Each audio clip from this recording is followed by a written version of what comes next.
ఇవాళ పొద్దు నుండి మేడ్చల్ నియోజకవర్గంలో పర్యటన చేస్తా ఉన్నాం. మరి మేడ్చల్ నియోజకవర్గంలో ప్రత్యేకించి మంత్రి మల్లారెడ్డి గారు ఉండి చాలా అభివృద్ధి చేసిన నేను అని చెప్పిండ్రు. దాదాపుగా ఒక టర్మ్ ఆయన ఎమ్మెల్యే ఉండే, ఒక టర్మ్ ఎంపీగా ఉండే, ఒక టర్మ్ మంత్రిగా ఉండే. కానీ ఇప్పుడు ఎక్కడ చూసినా జవహర్ నగర్ కావచ్చు, మేము దమ్మాయిగూడ కావచ్చు, అన్ని ఏరియాస్ తిరుక్కుంటూ వస్తున్నాం. ఎక్కడ చూసినా మౌలికమైనటువంటి వసతులు, తాగునీరు కానీ, రోడ్లు కానీ, స్కూళ్ళు కానీ, హాస్పిటల్ కానీ ప్రతి ఒక్కదానికి ప్రజలు ఇబ్బంది పడుతున్నటువంటి పరిస్థితి.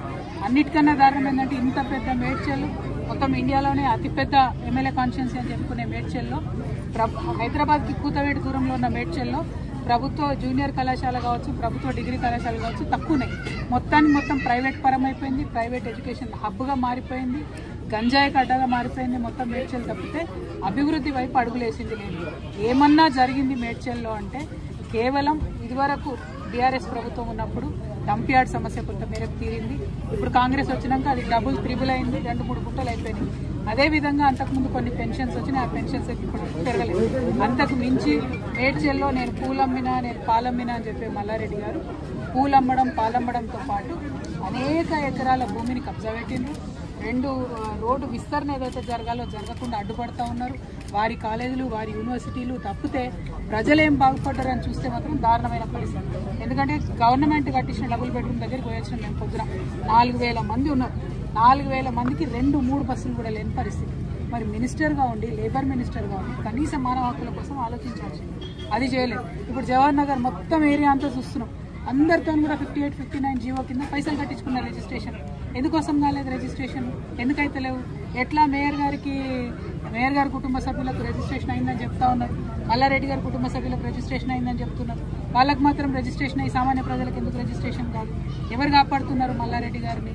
ఎవరు అండదండలు చూసుకొని రిజిస్ట్రేషన్ చేసేటోళ్ళు? మేము మాత్రం దీని మీద న్యాయ పోరాటం తప్పకుండా చేస్తాం. ఏదైతే 58, 59 కింద లక్షలాది రూపాయలు కట్టి పేద ప్రజలు వెయిట్ చేస్తున్నారో అవి రిజిస్ట్రేషన్ అయ్యేంత వరకు అవసరమైతే సుప్రీంకోర్టు దాకా కూడా తెలంగాణ జాగృతి పోతుంది, పోరాటం చేస్తుందని. అదేవిధంగా ఏదైతే ఆ డంపింగ్ యార్డ్ పరిస్థితి అలా చూస్తూ ఉంటే ఎంత దారుణంగా ఉందంటే, ఆ రోడ్లు ఇష్టం వచ్చినట్టు ఖరాబ్ చేసుకుంటూ 100ల సంఖ్యలో లారీలు రావడం, కనీసం ఎవరైనా గుద్దితే కూడా లెక్క లేకుండా రోడ్డు పక్కన పడేసుకోవడం, అవన్నీ కూడా మీ దృష్టిలో కూడా ఉన్నాయి. అటువంటి పరిస్థితుల నుంచి మారాలి. ఇవన్నీ పోని పక్కకు పెడదాం అనుకుంటే మిషన్ భగీరథ పైప్ లైన్లు ఉన్న చోట కూడా వారానికి ఒక్కసారి కూడా నీళ్ళు వస్తాయి. మరి ఏంది ఇది? మున్సిపాలిటీ వాళ్ళు మంచినీళ్ళ ట్యాక్స్ కట్టించుకోండి అంటే కూడా కట్టించుకోకుండా రిజిస్ట్రేషన్ చేయలేదని చెప్తున్నారు. ఏంది ఇది? ఇంత సమన్వయం లేకుండా ఎట్లుంటారు? ఖచ్చితంగా మల్లారెడ్డి గారు శ్రద్ధ పెట్టాలి, ఈటల రాజేందర్ గారు శ్రద్ధ పెట్టాలి. అందరికన్నా ఇంపార్టెంట్, ఇదివరకు ఇక్కడ ఎంపీగా ఉన్న ముఖ్యమంత్రి గారికి ఇక్కడ అణువణువున ఉన్నటువంటి సమస్యలన్నీ తెలుసు. వారు మేడ్చల్ జిల్లా ఖచ్చితంగా సపరేట్గా టూర్ పెట్టుకోవాలి. పరిస్థితి బాగాలేదు, అధ్వానంగా ఉంది. దీని మీద మాత్రం జాగృతి అడుగడుగున పోరాటం చేస్తుందని తెలియజేస్తున్నారు.